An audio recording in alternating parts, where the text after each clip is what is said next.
सर्वमंगल मांगल्ये शिवे सर्वादि साधिके शरण्ये त्र्यंबके गौरी नारायणी नमस्तुते।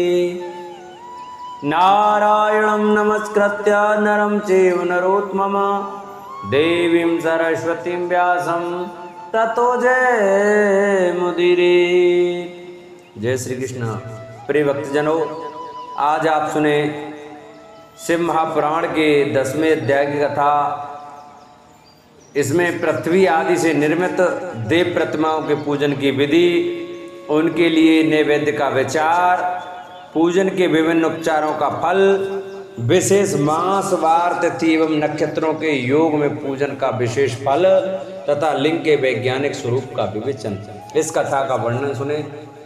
सभी भक्तजन हमारी इस कथा को प्रतिदिन बड़े श्रद्धा भाव और प्रसन्नचित्त में से सुने। आइए भक्तों, कथा श्रवण करते हैं। ऋषियों ने कहा, साधु श्रोमणे, अब आप पार्थिव प्रतिमा की पूजा का विधान बताइए जिससे समस्त अभिष्ट वस्तुओं की प्राप्ति होती है। सूत जी बोले, महर्षियों, तुम लोगों ने बहुत उत्तम बात पूछी है। पार्थिव प्रतिमा का पूजन सदा संपूर्ण मनोरथों को देने वाला है तथा दुख का तत्काल निवारण करने वाला है। मैं उसका वर्णन करता हूं, तुम लोग उसको ध्यान देकर सुनो। पृथ्वी आदि की बनी हुई देव प्रतिमाओं की पूजा इस भूतल पर अभिष्ट दायक मानी गई है। निश्चय ही इसमें पुरुषों का और स्त्रियों का भी अधिकार है। नदी, पोखरें अथवा कुएं में प्रवेश करके पानी के भीतर से मिट्टी ले आएं, फिर गंध चूर्ण के द्वारा उसका संशोधन करें और शुद्ध मंडप में रखकर उसे महीन पीसें और सानें। इसके बाद हाथ से प्रतिमा बनाएं और दूध से उसका सुंदर संस्कार करें। उस प्रतिमा में अंग प्रत्यंग अच्छी तरह प्रकट हो तथा वह सब प्रकार के अस्त्र शस्त्रों से संपन्न बनाई गई। तदंतर उसे पद्मासन पर स्थापित करके आदर पूर्वक उसका पूजन करें। गणेश, सूर्य, विष्णु, दुर्गा और शिव की प्रतिमा का, शिव का एवं शिवलिंग का ध्वज को सदा पूजन करना चाहिए। षोडशोपचार पूजन जनित फल की सिद्धि के लिए 16 उपचारों द्वारा पूजन करना चाहिए। पुष्प से प्रोक्षण और मंत्र पाठ पूर्वक अभिषेक करें।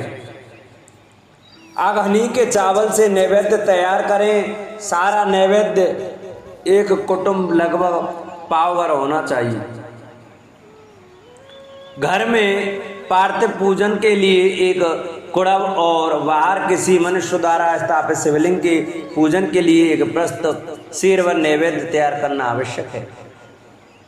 ऐसा जानना चाहिए, देवताओं द्वारा स्थापित शिवलिंग के लिए 3 सेर नैवेद्य अर्पित करना उचित है और स्वयं प्रकट हुए स्वयंभू लिंग के लिए 5 सेर। ऐसा करने पर पूर्ण फल की प्राप्ति समझनी चाहिए। इस प्रकार सहस्त्रवार पूजा करने से द्विज सप्तलोक को प्राप्त कर लेता है। 12 अंगुल चौड़ा, इससे दूना और 1 अंगुल अधिक अर्थात 25 अंगुल लंबा और 15 अंगुल चौड़ा जो लोहे या लकड़ी का बना हुआ पात्र होता है उसे विद्वान पुरुष शिव कहते हैं। उसका 8वां भाग प्रस्थ कहलाता है जो 4 कुड़व के बराबर माना गया है। मनुष्य द्वारा स्थापित शिवलिंग के लिए 10 प्रस्थ, ऋषियों द्वारा स्थापित शिवलिंग के लिए 100 प्रस्थ और स्वयंभू शिवलिंग के लिए 1 सहस्त्र प्रस्थ नैवेद्य निवेदन किया जाए तथा जल, तेल आदि एवं गंध द्रव्यों की भी यथा योग्य मात्रा रखी जाए तो ये उन शिवलिंगों की महापूजा बताई जाती है। देवता का अभिषेक करने से आत्मशुद्धि होती है, गंध से पुण्य की प्राप्ति होती है, नैवेद्य लगाने से आयु बढ़ती है, और तृप्ति होती है। धूप निवेदन करने से धन की प्राप्ति होती है। दीप दिखाने से ज्ञान का उदय होता है और तांबूल समर्पण करने से भोग की उपलब्धि होती है। इसलिए स्नान आदि 6 उपचारों का यत्न पूर्वक अर्पित करें। नमस्कार और जप ये दोनों संपूर्ण अभिष्ट फल को देने वाले हैं। इसलिए भोग और मोक्ष की इच्छा रखने वाले लोगों को पूजा के अंत में सदा ही जप और नमस्कार करने चाहिए। मनुष्य को चाहिए कि वह सदा पहले मन से पूजा करके फिर उन उपचारों से करे। देवताओं की पूजा से उन देवताओं के लोकों की प्राप्ति होती है तथा उनके अवान्तर लोक में भी यथेष्ट भोग की वस्तुएं उपलब्ध होती हैं। अब मैं देव पूजा से प्राप्त होने वाले विशेष फलों का वर्णन करता हूँ। दुजो तुम लोग श्रद्धा पूर्वक सुनो। वेदनराज गणेश जी की पूजा से भूलोक में उत्तम अभिष्ट वस्तु की प्राप्ति होती है। शुक्रवार को श्रावण और भाद्र मास के शुक्ल पक्ष की चतुर्थी को और पौष मास में सतविशा नक्षत्र के आने पर विधि पूर्वक गणेश जी की पूजा करनी चाहिए। 100 या सहस्त्र दिनों में 100 या सहस्त्र बार पूजा करें। देवता और अग्नि में श्रद्धा रखते हुए किया जाने वाला उनका नित्य पूजन मनुष्य को पुत्र एवं अभिष्ट वस्तु प्रदान करता है। वह समस्त पापों का समन तथा भिन्न भिन्न दुष्कर्मों का विनाश करने वाला है। विभिन्न बारों में की हुई शिव आदि की पूजा को आत्मशुद्धि प्रदान करने वाली समझना चाहिए। बार या दिन, तिथि, नक्षत्र और योग का आधार है। समस्त कामनाओं को देने वाला है। उसमें वृद्धि और क्षय नहीं होता, इसलिए उसे पूर्ण ब्रह्म स्वरूप समझना चाहिए। सूर्योदय काल से लेकर सूर्योदय काल आने तक एक बार की स्थिति मानी गई है, जो ब्राह्मण आदि सभी वर्णों के कर्मों का आधार है। बेत तिथि के पूर्व भाग में की हुई देव पूजा मनुष्य को पूर्ण भोग प्रदान कराने वाली होती है। यदि मध्याह्न के बाद तिथि का आरंभ होता है तो रात्रि युक्त तिथि का पूर्व भाग पितरों के श्राद्धादि कर्म के लिए उत्तम बताया जाता है। ऐसी तिथि का परभाग ही दिनों से युक्त होता है, अतः वही देव कर्म के लिए प्रशस्त माना गया है। यदि मध्याह्न काल तक तिथि रहे तो उदय व्यापनी तिथि को ही देव कार्य में ग्रहण करना चाहिए। इसी तरह शुभ तिथि एवं नक्षत्र आदि की देव कार्य में ग्रह होते हैं। वार आदि का भली भांति विचार करके पूजा और जप आदि करने चाहिए। वेदों में पूजा शब्द के अर्थ की इस प्रकार योजना की गई है। पूजार्थे अनेन इति पूजा। यह पूजा शब्द की व्युत्पत्ति है। पू का अर्थ है भोग और फल की सिद्धि। वह जिस कर्म से संपन्न होती है उसका नाम पूजा है। मनोवांछित वस्तु तथा ज्ञान ये ही अभिष्ट वस्तुएं हैं। सकाम भाव वाले को अभिष्ट भोग अपेक्षित होता है और निष्काम भाव वाले को अर्थ परमार्थिक ज्ञान, ये दोनों ही पूजा शब्द के अर्थ हैं। इनकी योजना करने से ही पूजा शब्द की सार्थकता है। इस प्रकार लोक और वेद में पूजा शब्द का अर्थ विख्यात है। नित्य और नैमित्तिक कर्म कालांतर में फल देते हैं, किंतु काम्य कर्म का यदि भलीभांति अनुष्ठान हुआ हो तो वह तत्काल फलद होता है। प्रतिदिन एक पक्ष, एक मास और एक वर्ष तक लगातार पूजन करने से उन कर्मों के फल की प्राप्ति होती है और उनसे वैसे ही पापों का क्रम से अच्छे होता है। प्रत्येक मास के कृष्ण पक्ष की चतुर्थी तिथि को की हुई माँ गणपति की पूजा एक पक्ष के पापों का नाश करने वाली और एक पक्ष तक उत्तम भोग रूपी फल देने वाली होती है। चैत्र मास में चतुर्थी को की हुई पूजा एक मास तक किए गए पूजन का फल देने वाली होती है और जब सूर्य सिंह राशि पर स्थित हो उस समय भाद्रपद मास की चतुर्थी को की हुई गणेश जी की पूजा एक वर्ष तक मनोवांछित भोग प्रदान करती है। ऐसा जानना चाहिए।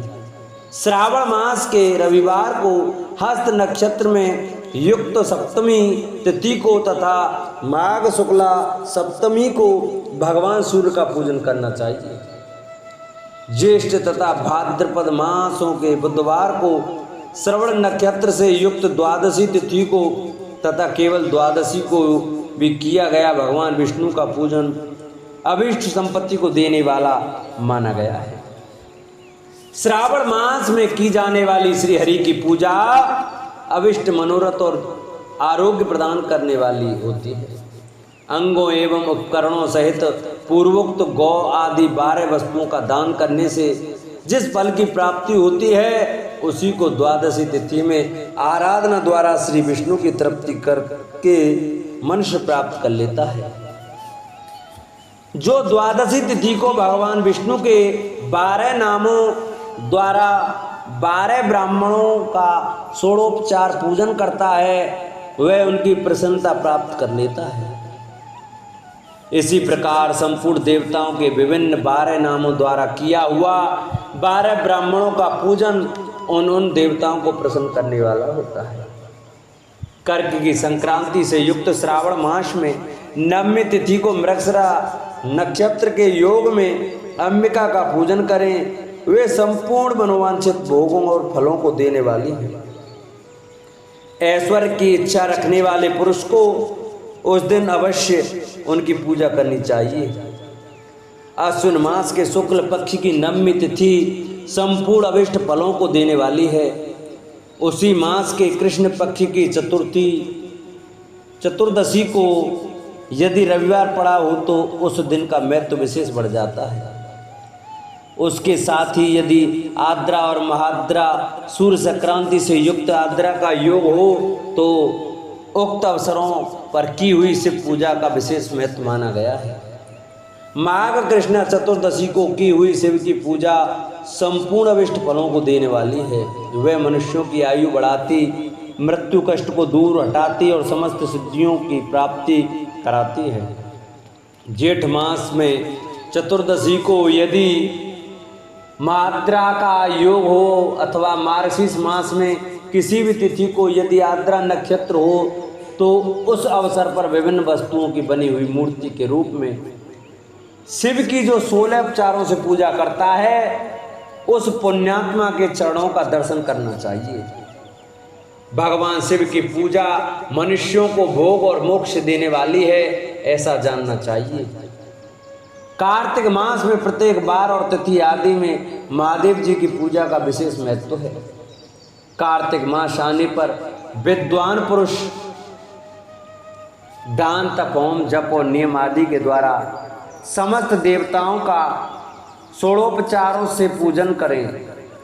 उस पूजन में देव प्रतिमा, ब्राह्मण तथा मंत्रों का उपयोग आवश्यक है। ब्राह्मणों को भोजन कराने से भी वह पूजन कर्म संपन्न होता है।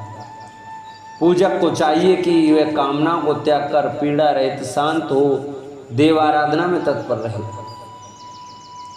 कार्तिक मास में देवताओं का यजन पूजन समस्त भोगों को देने वाला, व्याधियों को हर लेने वाला तथा भूतों और ग्रहों का विनाश करने वाला है। कार्तिक मास के रविवार को भगवान सूर्यदेव की पूजा करने और तेल तथा सूती वस्त्र देने से मनुष्यों के कोढ़ आदि रोगों का नाश होता है। हरी काली मिर्च, वस्त्र और खीरा आदि का दान और ब्राह्मणों की प्रतिष्ठा करने से खे के रोग का नाश होता है। दीप और सरसों के दाने से मिर्गी का रोग मिट जाता है। कृत्तिका नक्षत्र से युक्त सोमवार को किया हुआ शिवजी का पूजन मनुष्य के महान दारिद्र्य को मिटाने वाला और संपूर्ण संपत्तियों को देने वाला है।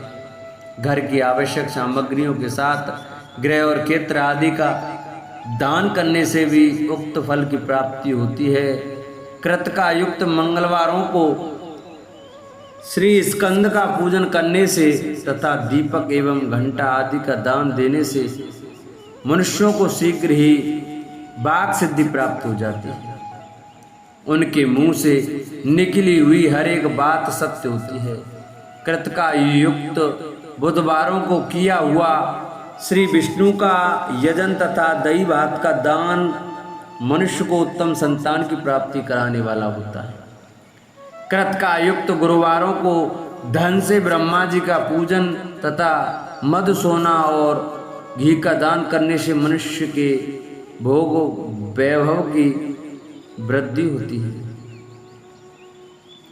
कृत का युक्त शुक्रवारों को गजानन गणेश जी की पूजा करने से तथा गंध पुष्प एवं अन्न का दान देने से मानवों के भोग्य पदार्थों की वृद्धि होती है।